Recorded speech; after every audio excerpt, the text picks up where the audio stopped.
El sesgo. ¿Qué es un sesgo? Un sesgo es un peso desproporcionado a favor o en contra de una cosa, persona o grupo en comparación a otra, pues generalmente de una manera que se considera injusta.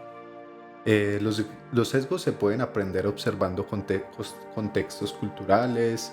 Las personas pueden desarrollar sesgos hacia o en contra de un individuo, un grupo étnico, una identidad sexual o de género, una nación, una religión, una clase social, un partido político, paradigmas e ideologías teóricas dentro de los dominios académicos o una especie.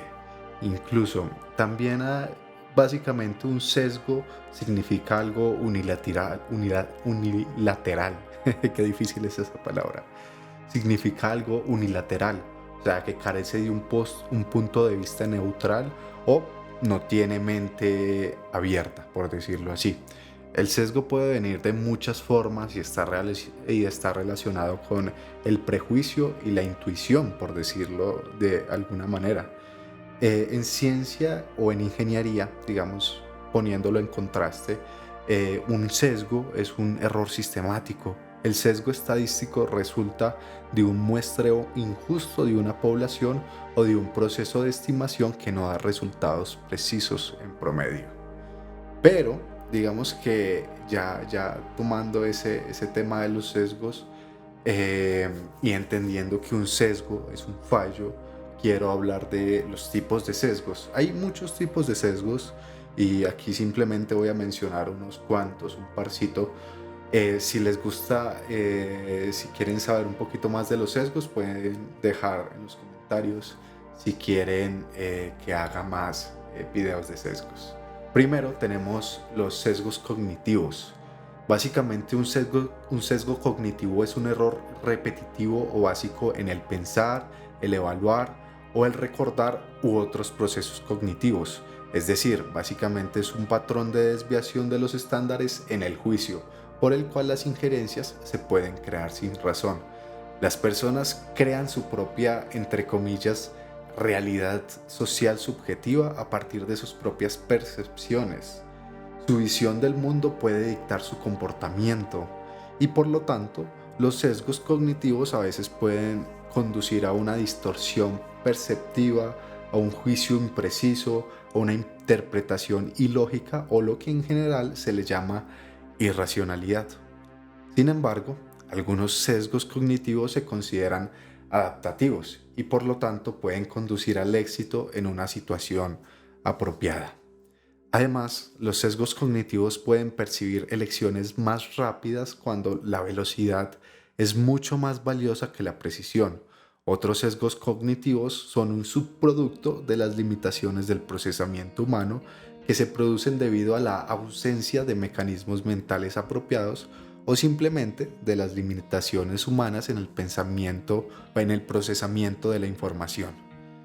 Eh, el anclaje, bueno, digamos que ese era el primer sesgo, los sesgos cognitivos.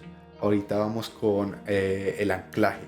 Básicamente el anclaje es una heurística psicológica que describe la propensión a confiar en la primera afirmación que se encuentra al tomar decisiones.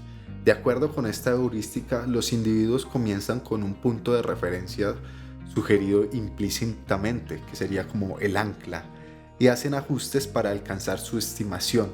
Por ejemplo, el precio inicial ofrecido por un automóvil usado establece el estándar para el resto de las negociaciones, por lo que los precios más bajos que el precio inicial parecen más razonables, incluso si aún son más altos de lo que vale realmente el automóvil. La apofenia. Básicamente la apofenia también es conocida como la patronicidad o agenticidad. Es la tendencia humana a percibir patrones significativos dentro de datos aleatorios. La apofenia está bien documentada como una racionalización para el juego. Los jugadores pueden imaginar que ven patrones en los números que aparecen en loterías, juegos de cartas o ruedas de ruleta. Una manifestación de esto se conoce como la falacia del jugador. Pareidolia es la forma visual o auditiva de la apofenia. Se ha sugerido que la pareidolia combinada con la hiperofanía puede haber ayudado a las sociedades antiguas a organizar el caos y hacer que el mundo sea inteligible.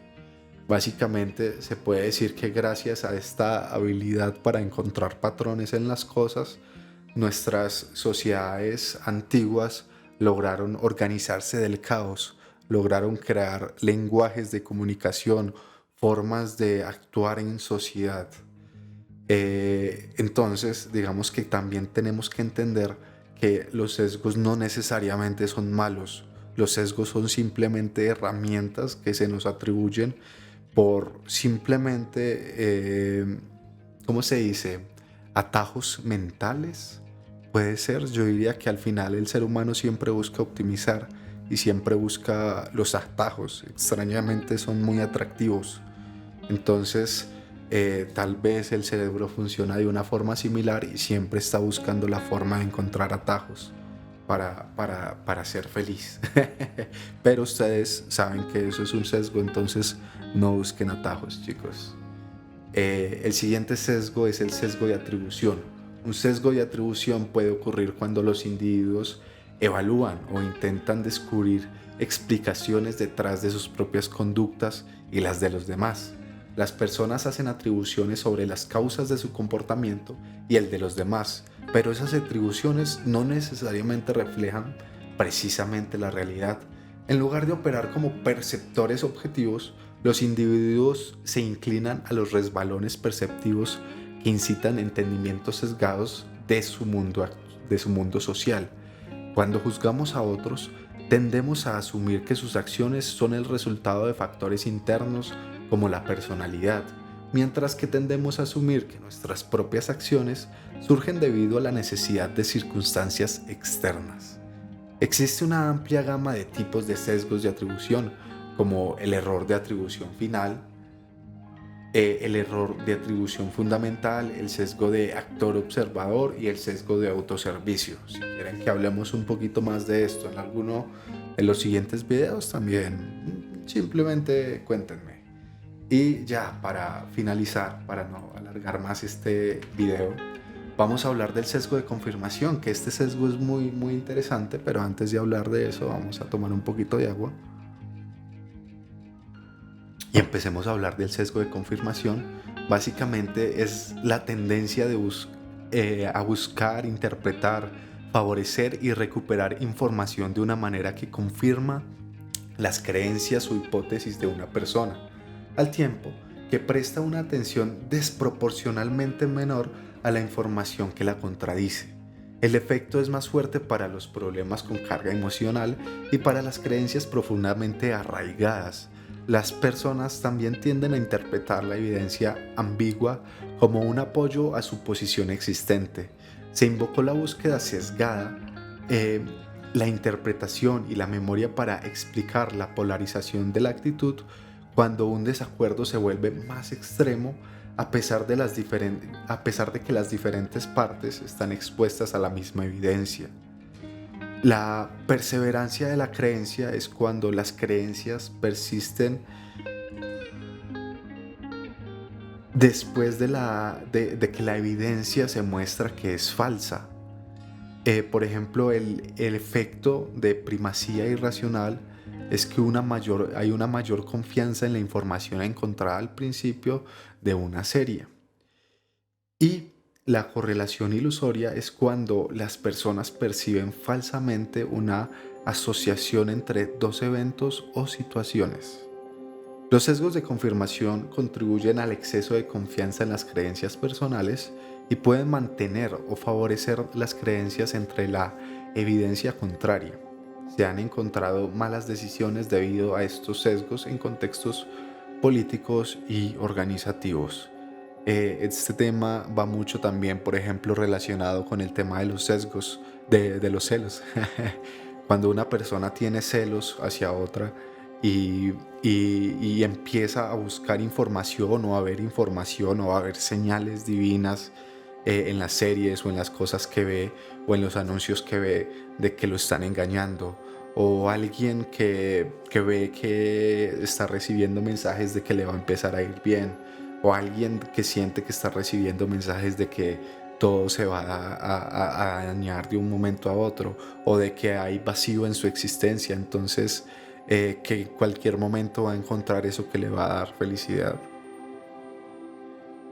Quién sabe, estos temas son muy intensos y el sesgo de confirmación, créanme que se ve muchísimo más de lo que uno cree. Por ejemplo, si uno, cuando uno se compra una camiseta, no le pasa tanto a los hombres, pero sí le pasa más a las mujeres, que es que ven que son más perceptivas si ven una camiseta que uno ya tiene puesta por otra persona, como que, yo tengo esa camiseta, como que es mucho más fácil identificar. Igual, por ejemplo, si uno tiene un carro rojo, eso me lo imagino yo, ¿no? En el punto donde yo tengo mi carro rojo, empiezo a como ver todos los carros rojos que hay en la ciudad y empiezo a pensar que todos tienen carros rojos. Y entonces me canso del color y digo, no, ahora quiero un carro negro. Entonces me doy cuenta de que todos son negros también. Y así sucesivamente. Bueno, empieza el año. Este video es para empezar el año con toda la energía. Voy a estar aquí compartiendo información valiosa para ustedes, para tanto su vida personal como su vida profesional, y información que me ha servido a mí para ayudarme a entender cómo funciona el mundo, cómo funciono yo y cómo puedo canalizar esa información eh, para crecer y para hacer lo que realmente quiero hacer, que es en estos momentos estar hablándoles a ustedes a través de esta herramienta tan interesante llamada Internet. Bueno, nos vemos en un siguiente video muy pronto. Les deseo un excelente inicio de año y cuídense mucho.